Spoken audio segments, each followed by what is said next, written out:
James, each of your top three defensive ends you used, AK, Luqueta, and Nick, came in with a lot to prove this season. What have they accomplished through 3 games, and how do you think they've impacted overall your defense? Yeah, 3 games, it's hard to say right now. But in general, obviously AK's made some splash plays. He's been able to get pressure. He's been able to get a sack. Burton, we kind of know what we're getting with him. He's very, very consistent. He's physical as anything. I think he would like to, and we need him to be a little bit more disruptive in the passing game from a pass rush perspective. And Jesse, for a guy that really hasn't done a whole lot of this, has probably been a pleasant surprise. We thought he'd be pretty good, but you never truly know till you get out there and do it. And he's done a nice job so far. So we're going to need those guys to continue to grow and evolve as the year goes on. Hey, James, how important has the portal and community college has been to you guys? And do you have a strategy? Things have really pivoted? Yeah, even though we have had success with the portal, I wouldn't say I'm necessarily a huge fan and believer in it. I guess there's a time and place for everything. I guess we probably view it like a lot of people do. Almost like junior college players, like the situation we have with Lackawanna, where you're trying to maybe fill a void that you have, especially in the upper class, while you're waiting for a younger guy to develop and grow and mature. That's how it's been for us. I wouldn't say we're ever going to be a huge transfer portal team. I wouldn't say we're ever going to be a huge junior college program, but obviously with having Lackawanna in state, it's made a lot of sense to us, and I hope it's made sense to them as well. But it's really to fill immediate needs. Maybe you have an injury. Maybe you have a guy that maybe just needs another year of development, and it probably makes more sense for him to be in a complementary role for a year and then be the starter the next year. It helps you with that. Get some immediate impact guys from a veteran, experience, maturity standpoint. James, do you have an overall kind of strategy for red shirts this year? And our 2020 guys, do you have to consider that with them given their eligibility situation last year? Yeah, so we're not really approaching the COVID year at all. We're kind of looking at guys as they were, and then we'll deal with that down the road when the time comes, knowing that there's some flexibility there. But from a red shirt standpoint, as you know, it's kind of fluid. So we kind of have the guys. I sit down with all of them before the season starts, and some guys we say, like Kalen King, that you're going from week 1 on. Some guys are going to have a special teams role, and maybe it grows. Some guys we're going to try to hold their red shirt unless there's an injury, and then some guys are clearly just not ready yet. But that changes. Some guys in the beginning of the year that you didn't think were going to factor in, by mid-season they're ready to go, either because they've improved or because there was an injury or a lack of production in front of them. So it could be a combination. So it's really very fluid, but we do track closely like how many games guys have played, because once they get to game 3, you have to make some decisions and be strategic, because you don't want to just burn a guy's year, and at the end of the year, you wish and they wish you hadn't. James, with that in mind, has the atypical non-conference start with Wisconsin first and then Auburn, has that changed how you maybe have to use players in rotational situations? Yeah, I think it normally would, right? Because you get to play a lot of those guys typically early on in some of the out-of-conference games. Kind of got to figure out who people are and then adjust from there.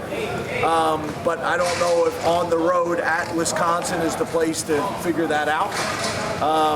So yeah, I think it's been impacted by our schedule. I think that's a fair thing to say. James, as long as you've been here, you've shied away from guys having more than one role.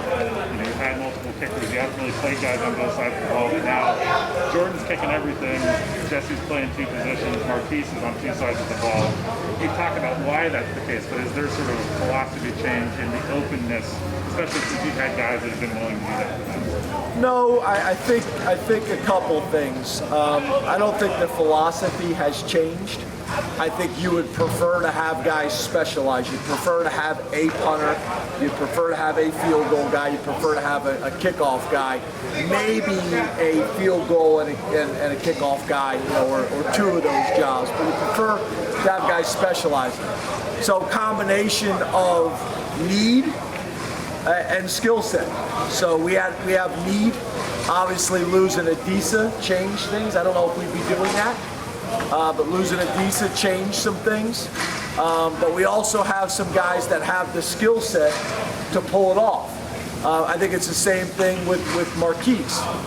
We have a need, and he's got the skill set. He's one of those guys, like, if you're just picking a backyard football team, Marquise is going to be one of the first picks because he literally naturally could play both sides of the ball. Now, being able to handle all the details that come with playing both positions at a high level, because you just can't throw him in and say don't run a go, and everybody in the stadium knows every time he goes in it's a go, and if he's in there it's probably not a run play. We don't really want to operate like that. But I wouldn't say it's a philosophy change. It's a need right now, and it's a skill set that certain guys have. James, with John Lovett getting his first reps last weekend, what did you like, and how do you see his role continuing to expand? Well, he's an experienced guy who's played a lot of football. Obviously not here at Penn State, but has played a lot of football. I think he has maybe a little bit different style, maybe a little bit more quickness, maybe a little bit more juice. Like you mentioned, he goes in there against Auburn first playing time, and the moment wasn't too big for him at all. Again, back to he's played a lot of football, in his college career so far. So I think you'll continue to see that as a kickoff return guy and as a running back. As he has success, he'll get more opportunities. What makes your red zone defense special this year? Your opponents are only. I'm sorry, a little What bit makes your red zone defense special? Your opponents are like 6 for 11. Yeah, I think the first thing is we're doing a pretty good job of bend but don't break defense in general, and we seem to be able to make critical plays at critical moments, very similar to what you've seen with Brisker. He's made some big plays at critical times. I think the other thing is people's playbooks shrink down there. We're pretty good against the run, especially in obvious running situations. And then I think our guys are doing a really good job of playing the ball in the air. I think we got more guys making plays on the ball in the air right now on the defensive side of the ball and keeping their poise when the ball's in the air. A lot of times defensive players, the ball's in the air, they get tight, and I hate to use the word panic, but some defensive players do. And I think we have a lot more experience in the secondary. You guys heard me talking about it early on. I felt like I had a chance to be one of our best secondaries. And they're just comfortable and natural, when the ball's in there. I think Joey Porter's play on the sideline, I think, was a really good example the other day. The ball was thrown behind him, and he used those go gadget arms that he got and that he has, and kind of got the ball out of there at the last minute. But he was relaxed kind of throughout the whole process. Obviously, Brisker's made some big interceptions. Tig has as well. So I think it's just a combination of all that. How have you seen Brandon Smith grow over the last couple of years, and what can you do moving forward to get even better? Yeah, I think Brandon is obviously super talented. Really has been since high school. We've had a very close relationship with him and his entire family kind of throughout the whole recruiting process, and since he's arrived on campus, he continues to grow. Not only each year but by week, playing different positions, which also helps him as well. He played out to the field last year predominantly, and now is playing into the boundary. So I think that's helped his overall understanding and confidence. But I see Brandon getting better every single day, and I think you'll continue to see that as the season goes on. I don't know if you guys have ever seen Brandon. We took all these guys to the lake this summer. I mean, he looks like he was made like in a lab. Like if you were trying to build a Frankenstein linebacker, I mean that's how it would be. I mean he's as impressive of a young man on the field and off. He's killing it academically. He's doing a really good job. I'm really proud of him. I think you'll continue to see him, have success this season and moving forward. James, I know you're focused on your current team, but Micah and Odafe had big games in their second week in the NFL. What's that mean to you? What do you think about them producing early like that? Yeah, I think that it's not much of a surprise. I mean, obviously you got two different situations. We lost Micah last year because of the way the season was handled by the Big Ten. But obviously you guys know, we all know what a difference maker he is. I think he was a steal at 12. I think Dallas got a steal at 12. And then Jason, obviously, there's a lot of conversations about him and his athleticism and maybe, a lot of discussions about production, specifically when it came to sacks.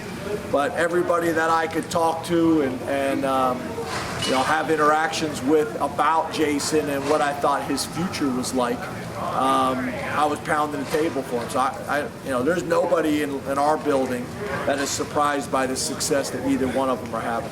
Thank you, Coach. Thanks, guys. Thank you. Thank you.